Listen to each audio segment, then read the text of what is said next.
Good afternoon or good evening. Hello to Julian Go. Thank you for, this is the last talk for the day. Thank you all for staying with us such a late time.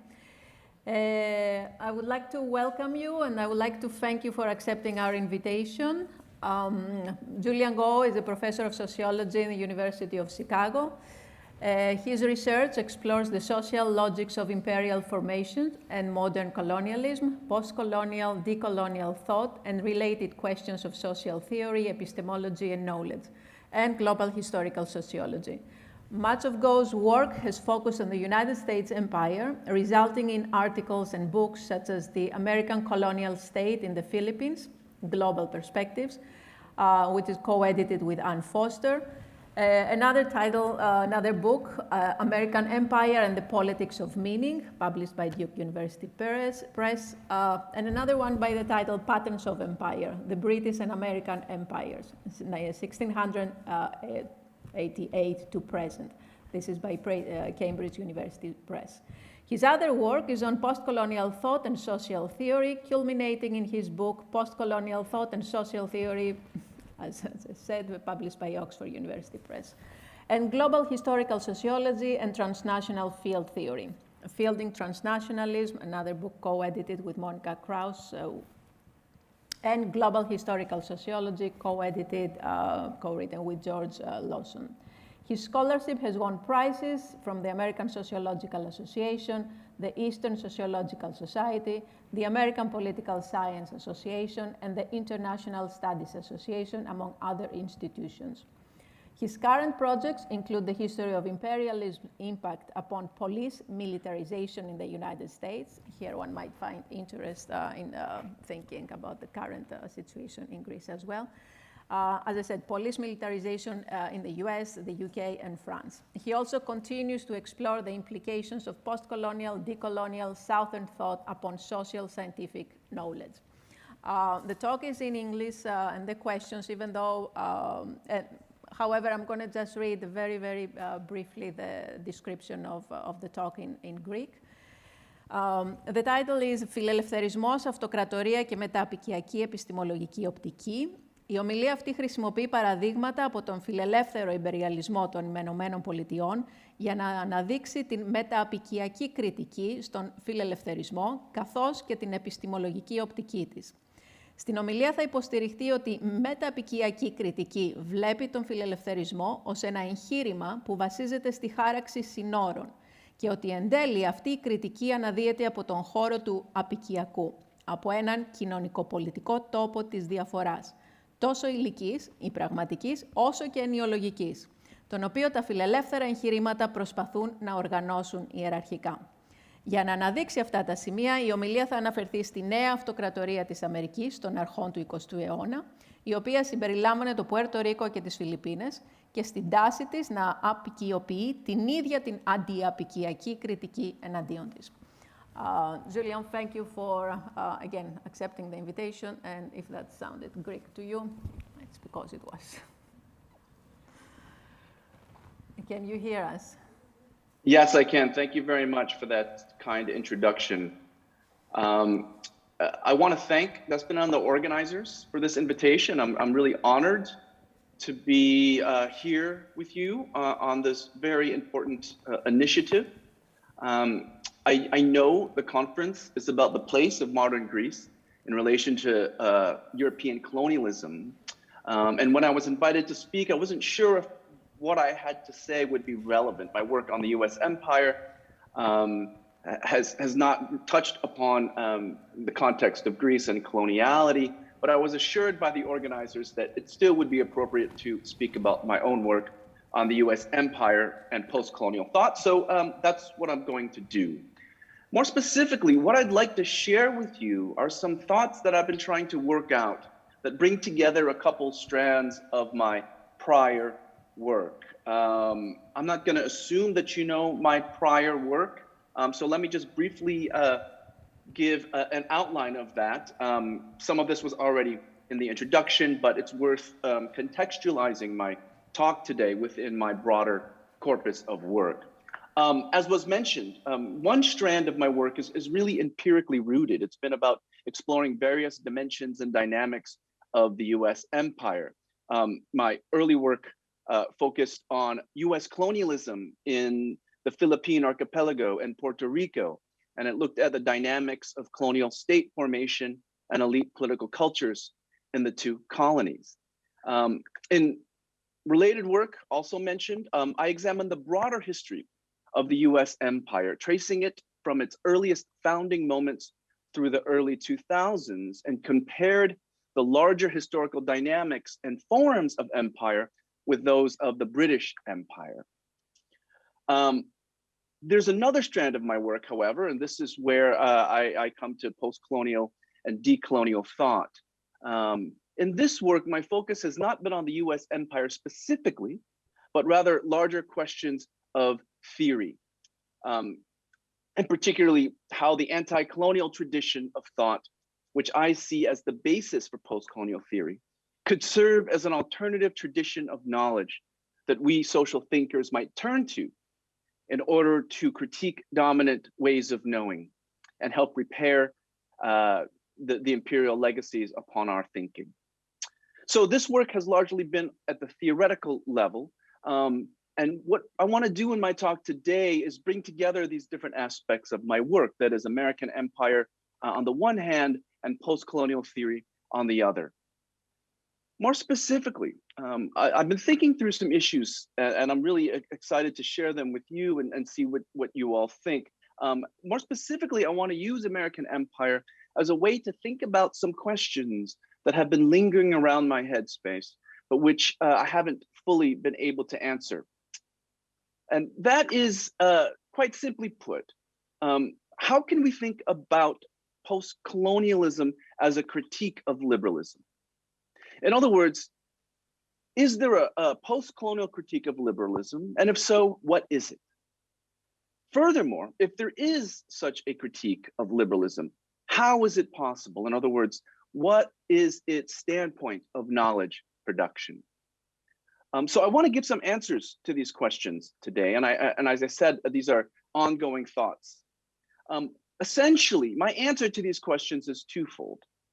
First, I want to suggest there is indeed a post-colonial critique of liberalism, and the way it operates is by disclosing the limits of liberalism and liberalism's boundary-making character.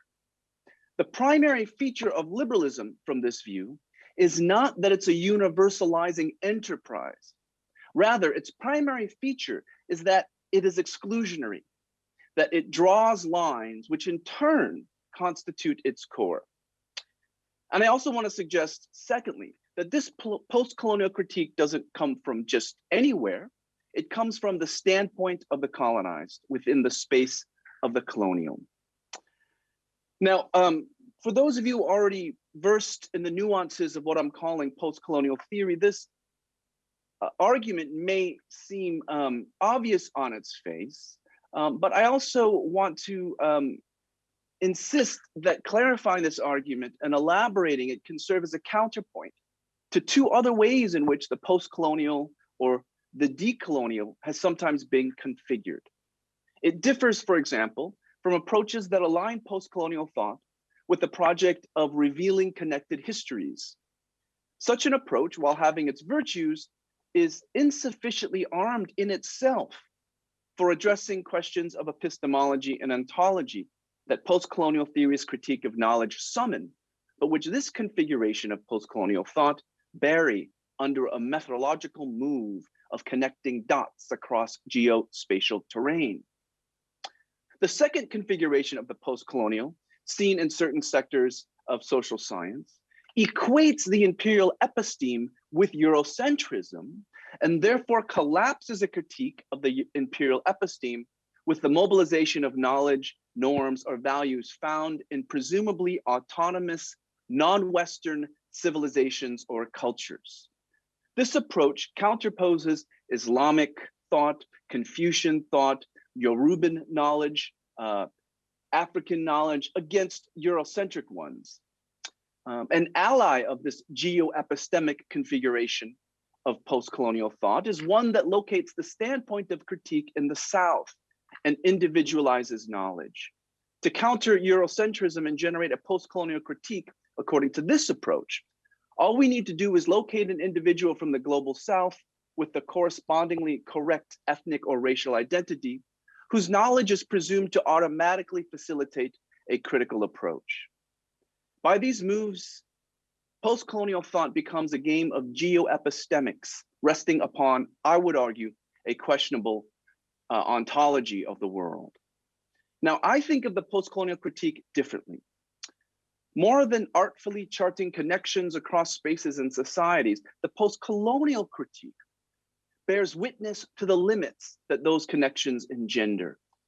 It mobilizes the critical voices of those subjected to the analytically flattened connectivities. And rather than digging up values from a presumably pristine space of non-Western indigeneity, a space presumed to be external to liberalism's geographic location of emergence, postcolonial thought, as I see it, emerges from the colonial space and through a critical engagement with the dominant forms and knowledges that impose themselves upon that space. Now, to be clear, these points about postcolonial thought and its critique of liberalism have been partially informed by ongoing critical intellectual histories of liberalism and empire. I'm thinking here of the founding work of people like Uday Mehta and others in political science, like my colleague here at Chicago, Jennifer Pitts. Mehta, for those of you who don't know this book, exposes how liberalism in the 19th century contained within it an exclusionary logic that expressed rather than deviated from its core principles. For example, he says, the universalistic reach of liberalism derives from the capacities that it identifies with human nature. Concealed behind the endorsement of these universal capacities are the specific cultural and psychological conditions that are woven in as preconditions for the actualization of these capacities. Liberal exclusion works by modulating the distance between the interstices of human capacities and the conditions for their political effectivity. Besides Mehta, my thinking is also inspired by anti-colonial writers and post-colonial thinkers, such as Frantz Fanon, writing within the context of the French Empire. And if Mehta challenged the operations of liberal exclusion within the thought of British thinkers, Fanon underscored the hypocrisy of liberal humanism as it was ostensibly practiced by European colonialists more broadly. He writes that same Europe where they were never done talking of man and where they never stopped proclaiming that they were only anxious for the welfare of man, today we know with what sufferings humanity has paid for every one of their triumphs of the mind. When I search for man in the technique and style of Europe, I see only a succession of negations of man and an avalanche of murders. So these critiques might be familiar, but if I put those aside, even though I've been informed by them, my thinking has also been, and here's where I come to my work on US empire, it's been informed foremost by my research on US empire, not just European or British imperialism. And specifically, my thinking is inspired by the voices of those subjected to America's empire state at the turn of the 20th century. Now, to understand this, we have to understand something about America's empire state at the time. The United States, of course, in the late 19th and early 20th centuries, underwent profound transformations in its imperial career. It had, of course, for decades been expanding westward on the frontier, displacing and in many cases decimating indigenous peoples, seizing their lands and incorporating new territories. In these cases, America's acquired territories became states in the Union. It's how the United States today has Texas, California, Utah, and so on. But at the turn of the 20th century, the United States began a new phase of its career by going overseas and taking new territories. In 1898, the United States declared sovereignty over Hawaii and the former Spanish colonies of Puerto Rico, Guam, and the Philippines. It occupied Cuba. In 1900, it took half of Samoa. In 1918, it took the Virgin Islands, which at the time had about 26,000 inhabitants. And so the United States, in a sense, constructed an overseas empire. And then there were three paths for these this colonial archipelago, for these territories. And this is important to understand. There were three paths. One is statehood. The United States could have granted all of these territories statehood. It could have given Puerto Rico statehood, for example. This is what it had done in the Western frontier to have states like Texas. But this only happened for Hawaii, and not until 1951.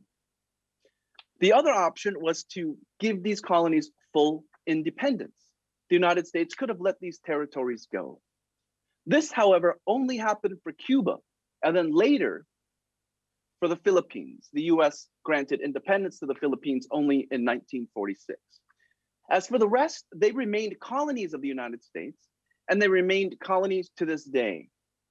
And you have to understand that the question of what these territories were when the United States acquired them was sort of open-ended at the time. The United States declared sovereignty over them, but their status was unclear. Were the residents of these territories US citizens? Were the territories automatically equal states in the Union? Does the Constitution, in other words, follow the flag? And ultimately, a series of Supreme Court cases had to decide the issue. Here were the Supreme Court in 1901, around the time when the Supreme Court had to make these decisions. And it was through these cases, known as the insular cases, that the United States invented a new status category, the category of unincorporated territory. The Supreme Court decided that the previous territories that had been acquired on the Western frontier were all incorporated territories. These, the Supreme Court said, were subject to US control, but they would eventually become states in the Union, with the residents enjoying full citizenship status, including voting rights. Again, this is how New Mexico, Arizona, and so on eventually became states. But the acquisition of the Philippines, Puerto Rico, and Guam and other territories generated a problem for the Supreme Court. What would they become? And at the time, most Americans were frightful that these places might become states in the Union. The main reason was, of course, racism and white supremacy. Americans at the time believed that the residents of these islands were less developed, backwards, even savage and barbarian. They thought of them as part of the inferior races, and imagery from newspapers at the time showed this. This imagery here and this imagery here. And the Supreme Court agreed, and therefore decided that these new places were fundamentally different from the territories of the West that had become states, because their inhabitants were part of the undeveloped or lesser races, as the Supreme Court called them. The Supreme Court claimed that Puerto Rico and the other territories were inhabited by alien races, so governing them according to Anglo-Saxon principles for a time may be impossible. As they said, in some cases, the natural gravitation of small bodies towards large ones in others, the result of a successful war in still others, may bring about conditions which would render the annexation of distant possessions desirable. If those possessions are inhabited by alien races, differing from us in religion, customs, laws, methods of taxation, and modes of thought, the administration of government and justice according to Anglo-Saxon principles may for a time be impossible. And this was a case from the Supreme Court specifically about Puerto Rico, and so it concluded, we are therefore of the opinion that the island of Puerto Rico is a territory appurtenant and belonging to the United States, but not a part of the United States. This precedent therefore applied to the other territories, and the bottom line was this. While the United States wanted to keep these territories for various reasons, specifically for exploitation, it did not want the territories to be equal states in the Union. It did not want the people of these territories, the colonized people, to become equal citizens. At most, they should be subject to the whim of the US Congress and kept as colonies. So this is the background. And with this background in mind, I can finally turn to the critics of this new empire. and begin to speak a little bit about the post-colonial critique of liberalism. Consider foremost a letter to the editors that appeared in the New York Times in 1905, written by a woman named Isabel Gonzalez. It was an attack on America's treatment of the island of Puerto Rico. The US had first occupied Puerto Rico in 1898 during the Spanish-American War, but then after purchasing it from Spain at the war's end, declared sovereignty over it. And Gonzalez, in her letter, said this: "We are not going to ask that liberties and franchises be taken away from or granted to Kentucky or Oklahoma. We're going to ask that our own be given back to us, those that we exercised when General Miles went to Puerto Rico and proclaimed to the wide winds his liberating speech, which turned out later to be nothing but bitter mockery and waste paper." Gonzalez's letter here exposes a betrayal. The General Miles she refers to was General Nelson A. Miles, the first US officer to land on the shores of Puerto Rico during the Spanish-American War. In order to obtain support from Puerto Ricans for America's arrival, Miles issued a proclamation to the people of Puerto Rico upon landing on the southern shores of the island, asserting, "We not come to make war on the people of a country that for several centuries has been oppressed, but on the contrary, to bring protection, not only to yourselves, but to your property, to promote your prosperity, and to bestow upon you the immunities and blessings of the liberal institutions of our government." Now you see, Isabella Gonzalez was holding General Miles to his word. In response to Miles's proclamation, many Puerto Ricans had welcomed the United States with open arms, believing that American occupation meant that Puerto Rico would be incorporated into the United States as an equal state in the Union, just as other territories had been so far, and that this would imply full and equal citizenship for Puerto Ricans. But as noted, the United States, because of the Supreme Court decisions, did not, in fact, grant Puerto Rico the so-called blessings of the liberal institutions of our government, in Miles's words. It did not make Puerto Rico a state, nor did it make Puerto Rican residents equal citizens. And Gonzalez had learned this the hard way in 1902, after she took a boat from San Juan to New York City. She had been expecting to enter the country through the New York port as a US citizen. Had not the US declared sovereignty over her homeland? Had not General Miles promised the blessings of the liberal institutions of our government to the Puerto Rican people? Gonzalez, though, in New York, was immediately confronted by a wall. Port officials denied her entry as a citizen, detained her as an alien, and sent her back to Puerto Rico. Eventually, Gonzalez enlisted a Puerto Rican lawyer, an official resident commissioner from Puerto Rico to the United States Congress, Federico Degetau. She enlisted him for legal advice, and her case ended up in the Supreme Court as part of those Supreme Court cases I had just referred to, known as the Insular cases. Gonzalez was clamoring for equal citizenship by taking her case to the court. She insisted that America's Constitution followed the flag. She insisted that Puerto Ricans were full American citizens by virtue of the fact that America had declared sovereignty over the island. Now, the larger issue here has to do with Gonzalez's campaign for equal citizenship, and how the United States eventually, as I mentioned, forced the answer that the United States was not going to give Puerto Rico full citizenship, that the territories like Puerto Rico were going to essentially remain colonies. Gonzalez failed to win her case for citizenship, and ultimately, as I've mentioned, the Supreme Court declared that while the United States could retain sovereignty over Puerto Rico, it did not mean that that Puerto Rico was an equal state, nor that residents would get citizenship. In fact, the Supreme Court decided that while Gonzalez and the people of Puerto Rico were not aliens because they were subject to American control, they were not citizens either. They were something else entirely. Here then is where the American liberal empire state drew lines.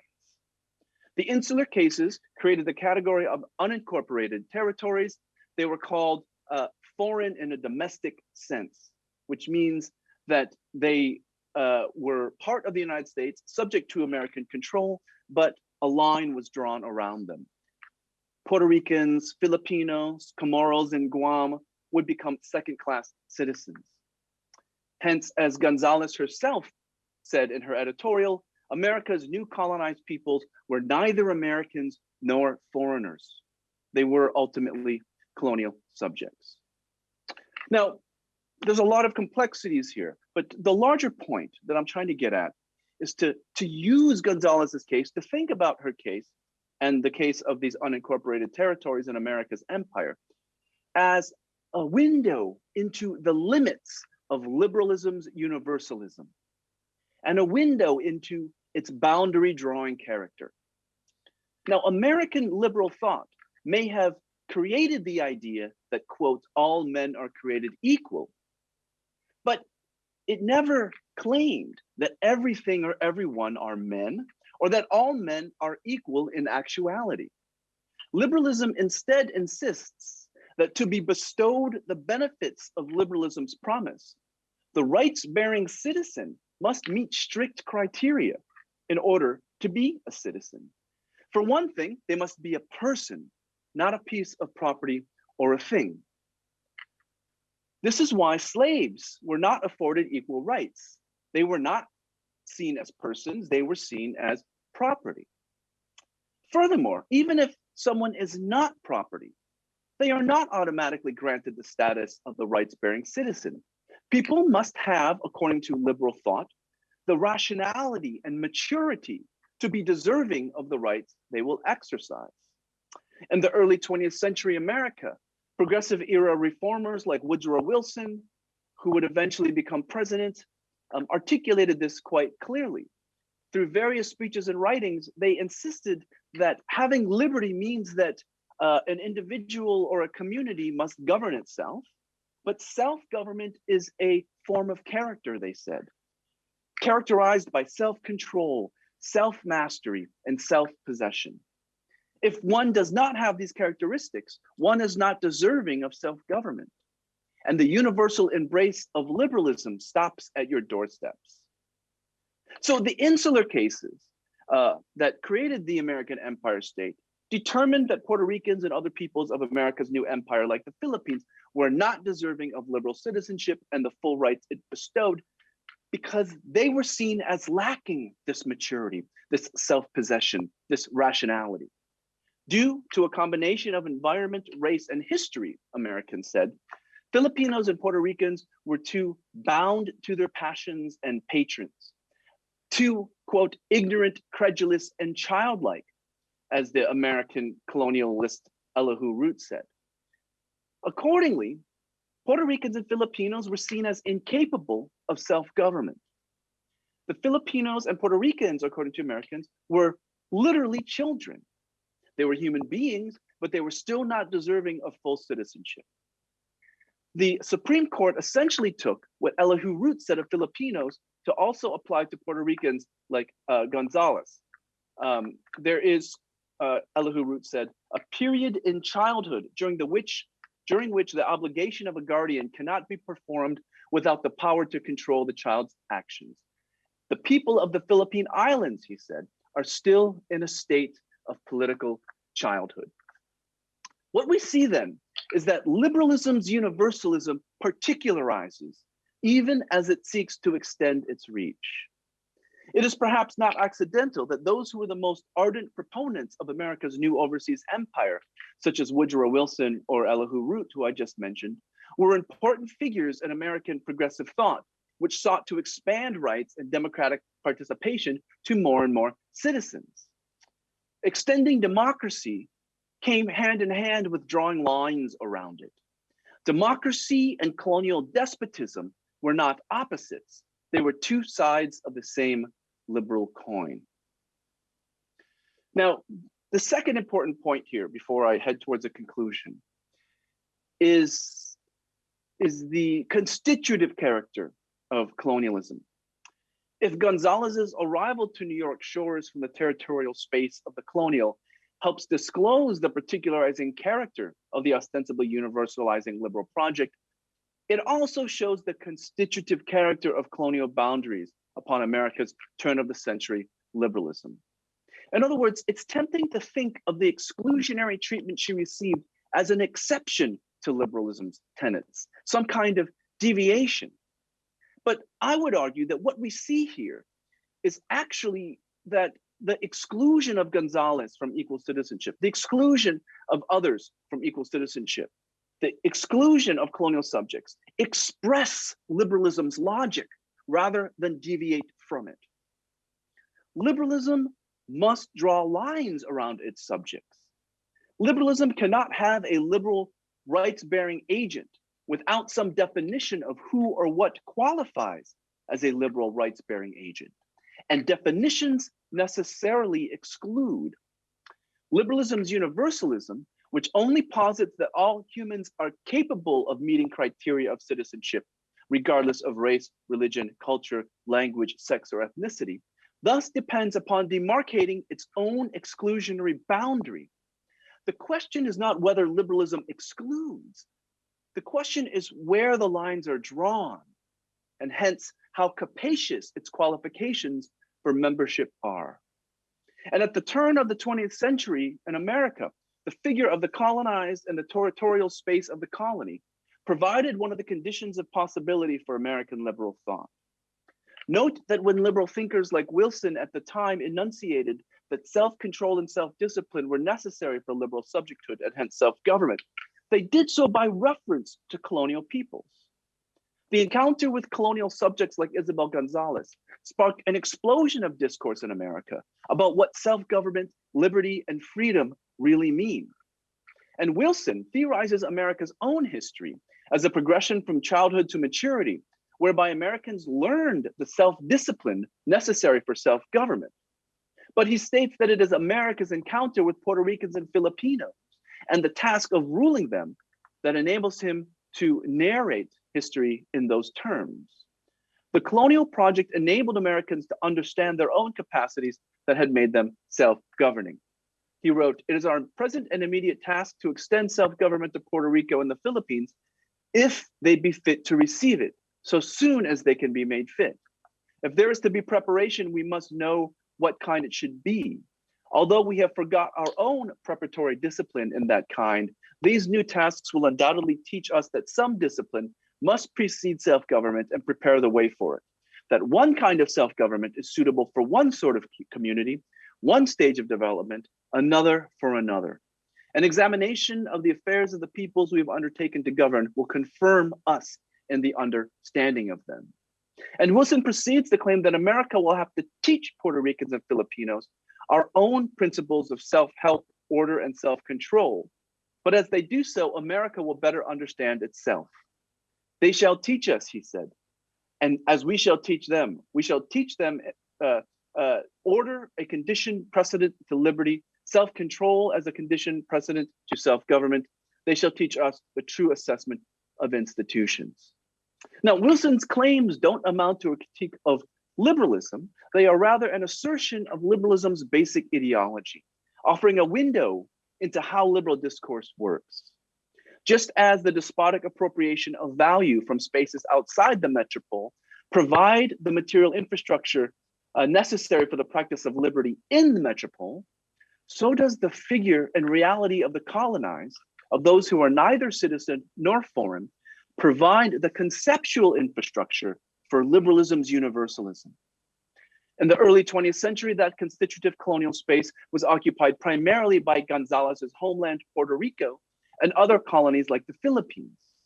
When the American Empire State declared these territories to be foreign in a domestic sense, and when Gonzalez was declared neither an American nor foreigner, the descriptive terms were not unsettled or threatened. They were reinforced. To constitute liberalism, the previous colonial figure had been different. It had been the slave rather than the unincorporated territories. Isabel Gonzalez's boundary-making predecessor was thus, for example, the bondsman Dred Scott, whose case in the Supreme Court in 1857 firmly fixed that slaves were property. And so Scott, as property, could not be bestowed with the blessings of liberal subjecthood. Of course, the 14th Amendment to the Constitution overturned that case, thereby granting full citizenship to all those born in the US, regardless of race. But this did not so much upend liberalism's boundary drawing project as it did reanimate it. For even the 14th Amendment did not overturn the fact that children and women were not granted equal rights, even if they were citizens. And with America's new empire, liberalism's exclusionary boundaries were merely redrawn than removed. The encounter with Puerto Ricans, Filipinos, and Comoros in Guam in the early 20th century was just another constitutive encounter among others. As the lawyer Henry Hoyt argued before the Supreme Court when he rejected citizenship status to Gonzalez, as he put it, he said, in regards to the categories of American citizen, alien, and national, the meanings of these words are relative rather than absolute. So, my concluding point here, what I've shown is that liberalism as an ideology posits freedom, but in order for there to be freedom, it also posits exclusion.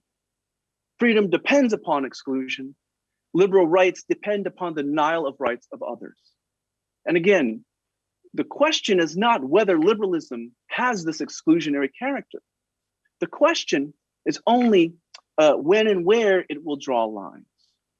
Even today in the United States, someone under the age of 16 is still excluded from liberalism's full privileges. They are not fully an equal citizen. So even though we draw the lines at age, we're still drawing lines. Similarly, liberalism draws lines around citizens and foreigners.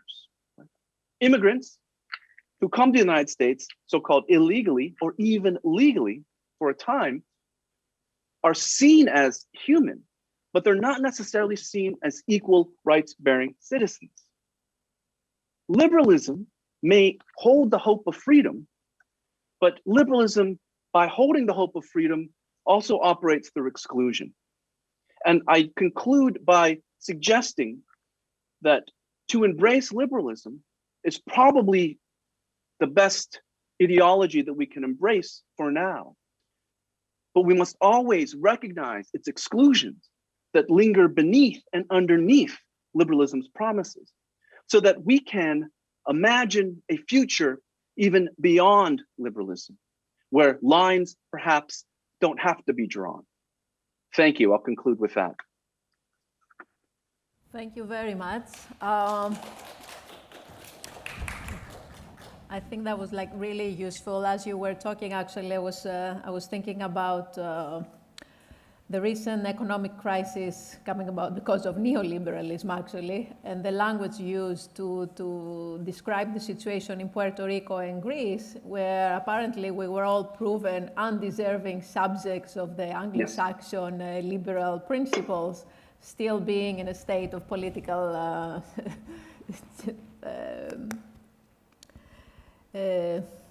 very young age anyway.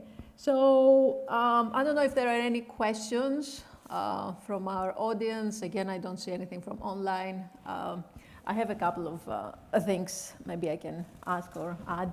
Well, obviously, one of the reasons that we invited you and was precisely because we see these lines of ruptures in the narratives of liberalism, and obviously the occasion here was the celebration of 200 years of the Greek Revolution, which very much like the American Revolution have been celebrated as liberal, emancipatory processes and so forth.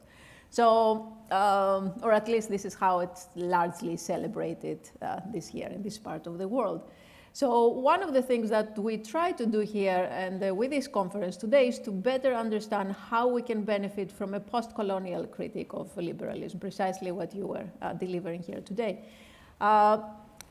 Do we need, however, to broaden the scope and definition of colonialism to better understand the process through which states, the Greek state, for instance, liberal states, build internal domestic colonies? By doing so, and here is my concern, do we undermine, weaken the power of post-colonial critique by engaging some kind of appropriation also of the colonial experience? This is a question sort of like was posed earlier in another talk. The colonial experience and suffering that may or may not be comparable to the Greek case. And I understand here, of course, you're not really familiar with the modern Greek history. A case, talking about Greece, that is right at the border of Western culture, as I alluded to before with this reference to the modern or most recent economic crisis, but also at the same time is at the center of this Western colonizing culture. So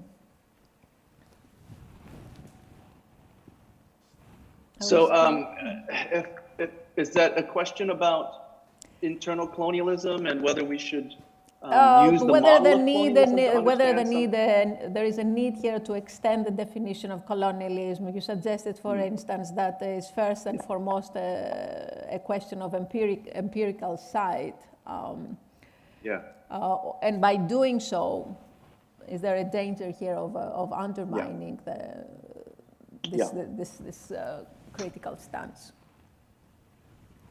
Yeah, that's a very good point, a very good question. I think that for me, I like to use colonialism concretely to refer to it to the official declaration of sovereignty and assertion of power over peoples who are seen as inferior and who are officially designated as inferior.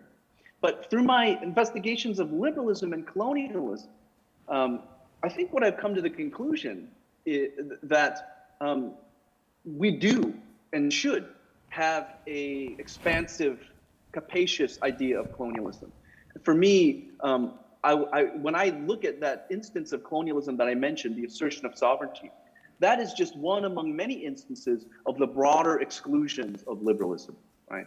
And so any exclusion of liberalism, any exclusion that liberalism imposes, whether it be based on territory, citizenship status, or race, ethnicity, religion, I think can be fruitfully thought of as colonial, not to really, just use the word and as just in kind of a careless way, but to highlight that colonialism, the types of power and forms of exclusion that historic colonialism was one example of, they still persist, right? And so I think that as a strategic concept, I would prefer to still use the word colonialism in this bigger and broader sense, especially as one that applies to the current situation.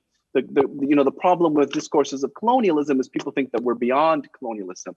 But precisely one of the underlying points of my talk is that the colonialism of the past, in the case of Puerto Rico and the American Empire State, is really just one instance of a broader liberal imperialism, and that we can think of colonialism as one instance among many others, and others that persist through the present. Hopefully that answers your question. Very helpful. Thank you very much. Yes, Penelope, we have a question from the audience. Grab a microphone.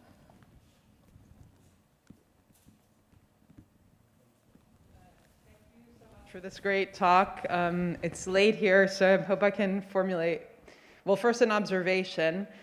I think this foreign and a domestic sense could be really interesting to think about the Greek case. Like today we heard about sort of the Ionian Islands, like Corfu, which were protectorates that they would get the same blue books that they would give to the British, would give to other colonies, but then, they didn't have the category for slaves, so they were in, they were out. And we also heard about sort of these informal, zones where a lot of the looting, cultural looting of antiquities happened because it was sort of in and out of colonies. So I think this is sort of maybe this idea of this proximity of these close, sort of foreign and domestic sense. Somehow it seems like there's something there that would be really interesting to think about. My question, though, is more about liberalism and about education.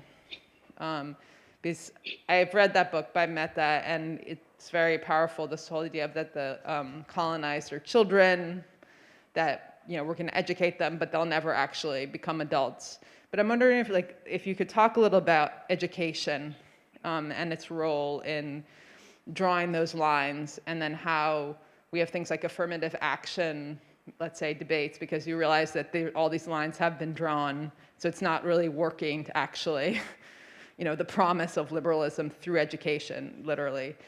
So I don't know if that makes sense, but I would be interested in, and we're also like being, academics and thinking about the university and decolonizing the university. This is something that would be interesting to hear about.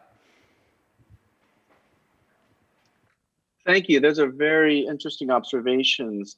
And I do think, just very briefly, I don't know the situation in Corfu or Ionian Islands, but I think this notion of foreign and domestic sense is another way of capturing these exclusions more broadly, right? It's not just, I don't think, just applicable to Puerto Rico. It's probably a way of thinking about colonialism more broadly, or other types of relations that you seem to be talking about. So I'm glad that you found that useful. Thank you.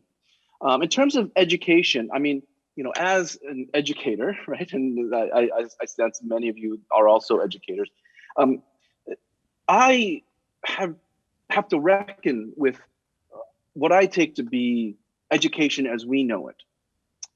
And education as we know it, I think, is in many ways an imperialist tool. Education emerges with liberalism, at least modern education as we know it. In the United States, it emerges with liberalism. It's the idea of teaching people, bringing them into maturity, right? So that they can exercise rights.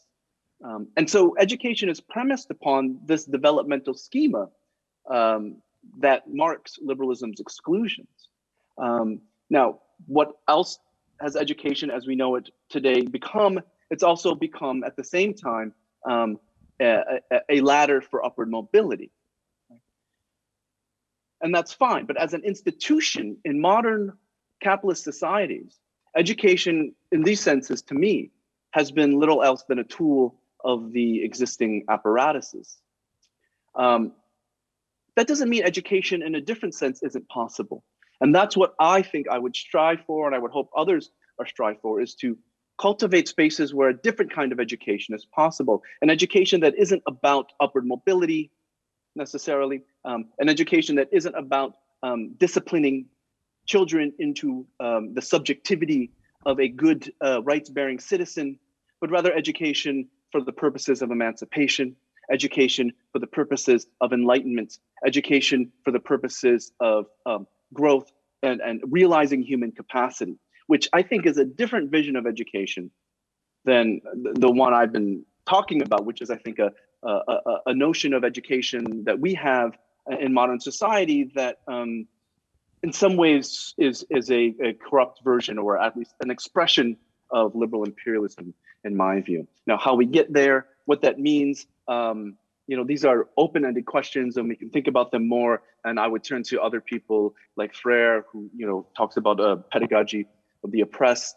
There are other models of education we can think of, and so I would just urge us to maybe think about those and to recognize how the educational institutions that we're involved in now are mostly tied to this history of empire and the disciplining of subjects into capitalism. Thank you very much. I had a couple of more questions which you anticipated. I think you already answered them. One was basically if you see any uses for a post-colonial critique of this current liberal universalism in the conditions of mass migration, refugees, and population movement. And clearly, and I think we all agree here, we definitely see what happens today as a direct continuation of the colonial history. And the other was whether at the end of history, what are the prospects going beyond liberal universalism or the universalism of liberalism? I think you alluded to that as well. Maybe just a quick note or a quick question about what in Greece we mostly understand of American imperialism creating what I would compare to what you describe as insular cases. The direct engagement of the United States with Greece, or the most systematic, comes after the Second World War, where basically US comes as the official protector of Greece following Britain. And of course, it is that period of Cold War that is the Red Scare is introduced and severe anti-communism. So this is the time basically that a great number of people, leftist radicals who have fought against the German occupation, find themselves in this suspended state of non-deserving citizens. I would compare that to these insular cases. So do you think that American imperialism or continuation of colonial practices sort of continues creating these cases of exclusion, of insular cases, of these divisions that we see obviously in the United States, but all around the world, these new categories of terrorists or undeserving radicals and so forth? And again, the tools available, to go back to my first question of post-colonial critique, would be useful to better understand. Yes, great question. And I do think, at least for me, I think there's a number of different ways we could think about the current configuration of discourse and power that you're talking about. But for me, from a standpoint of a post-colonial critique, I certainly think that it's helpful to, on the one hand, think of these configurations as continuations of the kind of colonialism that you see in the insular cases, but also to be open to new configurations analytically, and to recognize that colonialism works in different ways. And probably today there are a number of different ways that it works, a number of different lines of exclusion. And I think you seem to be alluding to those when we think about the war on terror, or when you think about the Cold War, the communists as enemy and alien. And note all of these discourses that essentially, what are they about? They're about legitimating violence upon people. They all have a similar discourse of foreignness, whether the foreignness is due to race or morality. They're evil, fundamentally evil terrorists. It's always a discourse of foreignness, which of course, historically very much originates with racial discourse and with colonialism and imperialism in the past.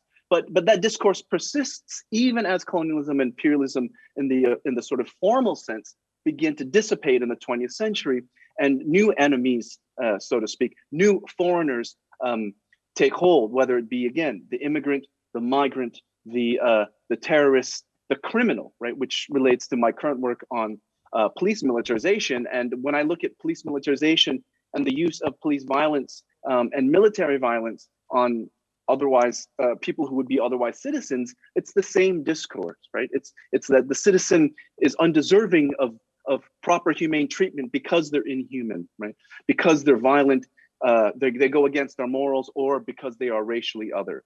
So it's really about this larger process of othering. And that's entailed in all of these configurations, past and present, whether in the United States or overseas or other places in the world. And to me, post-colonial critique is all about understanding those complexities to othering. That's great. Thank you so much. The more we see American policing tactics being imported in Greece, we might find use in your work for some future talks and future discussions. I don't think we should keep you any longer tonight. Thank you also for accepting our invitation to be part of our advisory board, but also for your talk today. So I hope we can continue this discussion. Thank you again. Thanks so much. Thank you.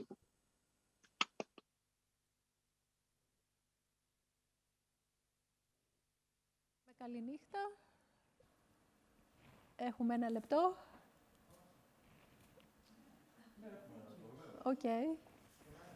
Οκ, εντάξει.